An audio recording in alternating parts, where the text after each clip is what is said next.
हिंदवी स्वराज्याचे सरसंस्थापक छत्रपती शिवरायांना मानाचा मुजरा करतो। भारतीय राज्यघटनेचे शिल्पकार भारतरत्न डॉक्टर बाबासाहेब आंबेडकर यांना मानवंदना अर्पित करतो। आज आपली सगळी प्रक्रिया पार पाडण्याकरता या ठिकाणी उपस्थित झालेले गुजरातचे माजी मुख्यमंत्री आदरणीय रुपाणीजी, त्यांच्यासोबत आलेल्या भारताच्या वित्तमंत्री आदरणीय निर्मलाताई सीतारामनजी, आपले अध्यक्ष चंद्रशेखर बावनकुळेजी, माननीय विनोद तावडेजी, माननीय शिवप्रकाशजी, मंचावर उपस्थित असलेले सन्माननीय आशिष शेलारजी, प्रवीण दरेकरजी, या ठिकाणी आपल्या सहयोगी पक्षाचे जनसुराज्याचे विनय कोरेजी, त्याचप्रमाणे युवा स्वाभिमानचे रवी राणाजी, रासपचे रत्नाकर गुट्टेजी, आपल्याला ज्यांनी समर्थन दिलं ते एकमेव अपक्ष आमदार शिवाजी पाटील, भारतीय जनता पक्षाचे विधानमंडळातील माझे सर्व ज्येष्ठ सहकारी, कोर कमिटीचे सर्व सदस्य, माझ्या सर्व भगिनी आणि बंधूंनो,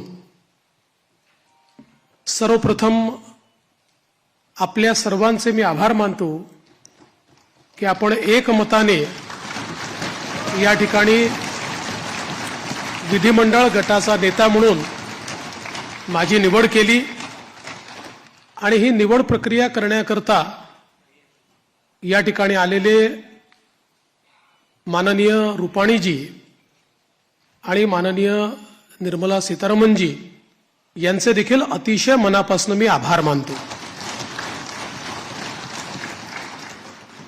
खरं म्हणजे आपल्या सर्वांना याची कल्पना आहे की यावेळची निवडणूक एक अतिशय ऐतिहासिक अशा प्रकारची निवडणूक राहिली आहे आणि या निवडणुकीचं विश्लेषण करायचं झालं तर मी असं म्हणेन की या निवडणुकीने एक गोष्ट आपल्यासमोर निश्चितपणे ठेवली आहे, ती म्हणजे एक है तो सेफ है आणि मोदी है तो मुमकिन है। मोदीजींच्या नेतृत्वामध्ये देशामध्ये विजयाची मालिका ही लोकसभेनंतर पुन्हा एकदा हरियाणापासून सुरू झाली आणि महाराष्ट्राने जे मॅन्डेट या ठिकाणी आपल्याला दिलेलं आहे, खरं म्हणजे महाराष्ट्राच्या जनतेला मी साष्टांग दंडवत घालतो अशा प्रकारचं मॅन्डेट महाराष्ट्राच्या जनतेने आपल्याला दिलेलं आहे। विशेषतः या संपूर्ण प्रक्रियेमध्ये आपल्यासोबत पूर्णपणे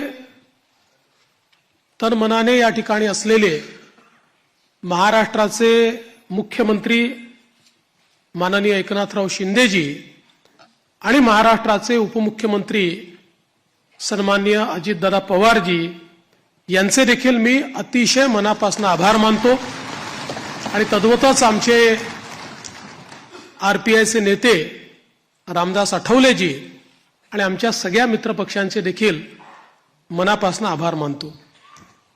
खरं म्हणजे अतिशय महत्त्वाचं अशा प्रकारचे वर्ष आहे। एकीकडे आपण सगळे लोक ज्या प्रक्रियेतनं निवडून येतो ती प्रक्रिया ज्या संविधानाने आपल्याला दिली, भारतरत्न डॉक्टर बाबासाहेब आंबेडकरांनी तयार केलेलं आमचे संविधान, या संविधानाची 75 वर्ष पूर्ण होत आहेत आणि म्हणून सर्वार्थानं एक अत्यंत महत्त्वाचं अशा प्रकारचे वर्ष आहे। कारण आपल्याला कल्पना आहे की देशाचे प्रधानमंत्री माननीय मोदीजी हे देखील नेहमी सांगतात की कुठल्याही ग्रंथापेक्षा, धर्मग्रंथापेक्षा माझ्याकरता भारताचं संविधान सगळ्यात महत्त्वाचं आहे आणि एक असं संविधान की ज्या संविधानाने प्रत्येक भारतीयाला जगण्याचा, मोठं होण्याचा, समृद्ध होण्याचा अधिकार दिला आणि भारताला जगातले एक उत्तम राष्ट्र म्हणून प्रस्थापित करण्याचं काम केलं. अशा या संविधानाच्या 75 वर्ष पूर्ण होणाऱ्या अमृत महोत्सवी वर्षात पुन्हा एकदा या ठिकाणी आपण सरकार स्थापन करतोय. दुसरं, आपल्या सर्वांना कल्पना आहे की ज्यांनी समस्त हिंदुस्थानामध्ये मोगली आक्रमणानंतर आमची श्रद्धास्थानं जी उद्ध्वस्त झाली होती त्या सर्व श्रद्धास्थानांचं पुनरुज्जीवन केलं. त्या राजमाता अहिल्यादेवी होळकर यांचंही 300वे जयंती वर्ष हेच आहे. त्यामुळे मला असं वाटतं की ही देखील एक अत्यंत महत्वाची गोष्ट आहे. त्याचसोबत ज्यांनी इंग्रजांच्या विरुद्ध जल, जमीन आणि जंगल वाचवण्याचा लढा उभारला आणि खऱ्या अर्थानं इंग्रजांना सळो की पळो करून सोडलं, ते यांची ही 125वी जयंतीचं हे वर्ष या ठिकाणी आपण साजरं करतोय. आणि अर्थातच आपल्या सर्वांचे लाडके नेते ज्यांनी नवभारताची संकल्पना मांडली, ज्याची मुहूर्तमेढ केली, आज मोदीजींच्या नेतृत्वात जो नवभारत तयार होतोय त्याचा पायवा ठेवणारे श्रद्धेय अटल बिहारी वाजपेयीजी यांचं देखील हे 100वे जयंती वर्ष आहे. त्यामुळे अशा या अत्यंत महत्त्वपूर्ण वर्षामध्ये महाराष्ट्राच्या जनतेने ही सगळी जबाबदारी आज महायुतीवर या ठिकाणी सोपवलेली आहे. खरं म्हणजे इतका मोठा जनादेश हा आपल्याला या ठिकाणी जनतेने दिलेला आहे की या जनादेशातून मी एवढंच म्हणेन की आनंद आहे, पण त्याहीपेक्षा जबाबदारी आपली वाढलेली आहे. प्रचंड मोठी जबाबदारीची जाणीव करून देणारा अशा प्रकारचा जनादेश हा जनतेने आपल्याला दिलेला आहे. आणि विशेषतः आपल्या लाडक्या बहिणी असतील, आपले लाडके भाऊ असतील, आपले लाडके शेतकरी असतील, आपले लाडके युवा असतील, या सगळ्यांनी आणि समाजातल्या दलित, वंचित, ओबीसी, आदिवासी सगळ्यांनी जो जनादेश आपल्याला दिलेला आहे त्या जनादेशाचा सन्मान राखण्याचं काम हे आपल्याला करावं लागणार आहे. आणि म्हणून निश्चितपणे आपली प्राथमिकता आपण सुरू केलेल्या योजना आणि आपण दिलेली आश्वासनं ही पूर्ण करणं याच्याकडे आपली प्राथमिकता तर असेलच, पण त्यासोबत महाराष्ट्राला पुढे नेण्याकरता, महाराष्ट्राला सर्व आघाड्यांवर पहिल्या क्रमांकावर आणण्याकरता आपल्या सर्वांना या ठिकाणी सातत्याने कार्यरत राहायचं आहे. आपल्याला कल्पना आहे की 2019 साली देखील जनतेचा कौल आपल्याला मिळाला होता.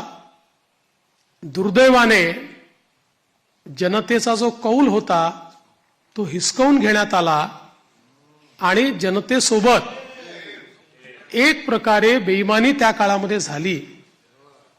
मी काही त्या इतिहासामध्ये जाऊ इच्छित नाही, एक नवीन सुरुवात आपण करतोय, पण या गोष्टीचा निश्चित उल्लेख करेन की सुरुवातीच्या 2.5 वर्षामध्ये ज्या प्रकारे वेगवेगळ्या पद्धतीनं आपल्याला त्रास देण्यात आला, आपल्या आमदारांना त्रास देण्यात आला, नेत्यांना त्रास देण्यात आला, अशाही परिस्थितीमध्ये मला या गोष्टीचा अभिमान आहे की 2.5 वर्षात एकही आमदार आपल्याला सोडून गेला नाही. सगळे आमदार, सगळे नेते संघर्ष करत होते आणि त्या संघर्षामुळेच 2022 साली पुन्हा आपलं सरकार तयार झालं आणि त्यातूनच आज पुन्हा एकदा पूर्ण बहुमत आपल्या महायुतीला, प्रचंड बहुमत हे महायुतीला मिळालं आणि आपल्या भारतीय जनता पक्षाला 132 आणि आपल्या मित्रांसोबत 137 जागा, एक प्रकारचा इतिहास या महाराष्ट्रामध्ये लिहिला गेला.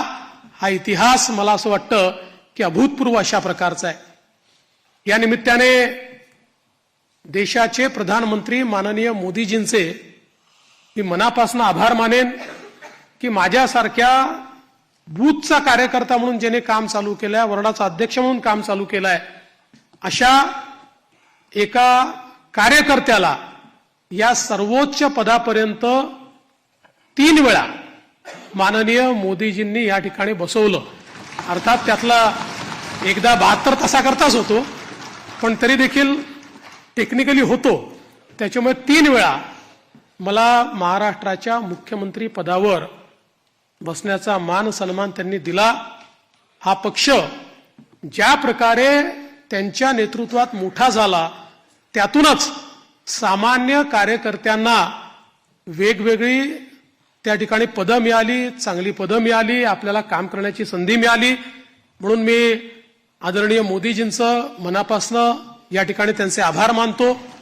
पक्षाचे राष्ट्रीय अध्यक्ष आदरणीय JP नड्डा साहेब यांचे देखील अतिशय मनापासून आभार मानतो. आणि त्याचसोबत ज्यांनी या संपूर्ण निवडणुकीमध्ये अतिशय ताकदीनं महाराष्ट्रामध्ये आपल्यासोबत तळ ठोकून कार्यकर्त्यांमध्ये ऊर्जा निर्माण केली आणि या निवडणुकीत अत्यंत ताकद आपल्या सर्वांना दिली, ते देशाचे गृहमंत्री माननीय अमितभाई शहा यांचे देखील आभार मानतो. आणि भारतीय जनता पक्षाचं जे शीर्षस्थ नेतृत्व आहे, त्या सगळ्या नेत्यांचे या ठिकाणी अतिशय मनापासून मी आभार मानतो. आणि विशेषतः वेगवेगळे राज्यातल्या ज्या कार्यकर्त्यांनी, नेत्यांनी आपल्याला मदत केली, त्यांचे देखील मी अतिशय मनापासून आभार मानतो. महाराष्ट्रातली सगळी टीम तर आपले प्रदेशाध्यक्ष बावनकुळेजी यांच्या नेतृत्वात महाराष्ट्र भाजप हा पूर्ण ताकदीने या ठिकाणी मैदानामध्ये होता आणि त्यामुळेच हा विजय आपल्याला या ठिकाणी मिळालेला आहे. त्याबद्दल भारतीय जनता पक्ष महाराष्ट्राच्या संपूर्ण टीमचं मी मनापासून अभिनंदन करतो, आभार मानतो. आणि अर्थातच तुम्ही सगळे लोक आहात म्हणून मी इथे आहे. तुम्ही नसतात तर मी इथे नसतो. त्याच्यामुळे तुमचे सगळ्यांचे मनपूर्वक आभार मानत असताना पुढची वाट ही आपल्याला अपेक्षा पूर्ण करण्याकरता संघर्षाची आहे. आपल्याला अपेक्षा पूर्ण करायच्या आहेत. त्यामुळे आपल्याला सगळ्यांना आपलं महायुतीचं सरकार आहे, या सरकारमध्ये एक दिलाने आपल्या सगळ्या मित्रांना सोबत घेऊन आणि प्रसंगी जेव्हा इतकं मोठं मॅन्डेट असतं त्यावेळी सगळ्या गोष्टी सगळ्यांच्या मनाच्या आपल्याला पूर्ण करता येत नाहीत. पण आपण एक लार्जर, एक मोठा अशा प्रकारचा विचार घेऊन, एक लार्जर गोल घेऊन आपण राजकारणामध्ये आलेलो आहोत. केवळ पदांकरता, केवळ आपल्याला कोणीतरी मोठं करावं याकरता आपण राजकारणात आलेले नाही आहोत. त्यामुळे मला या गोष्टीची पूर्ण अपेक्षा आहे की येत्या काळामध्ये 4 गोष्टी आपल्या मनाप्रमाणे होतील, तर 4 गोष्टी मनाविरुद्ध देखील होतील. पण तरी देखील एका लार्जर इंटरेस्टमध्ये आपण सगळे एकत्रितपणे काम करू आणि आपली शक्ती काय आहे ही शक्ती निश्चितपणे या ठिकाणी आपण दाखवून देऊ.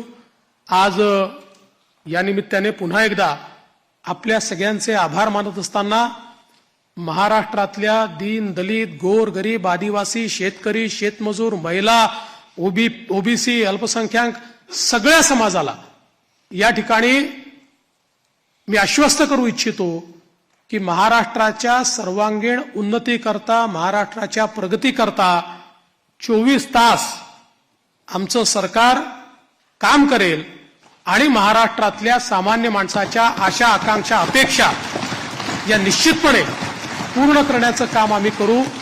पुन्हा एकदा आपल्या सर्वांचे आभार मानतो. माननीय देशाचे पंतप्रधान नरेंद्र मोदीजी यांचे मनापासून आभार मानतो आणि माझं बोलणं संपवतो. धन्यवाद. जय हिंद. जय महाराष्ट्र.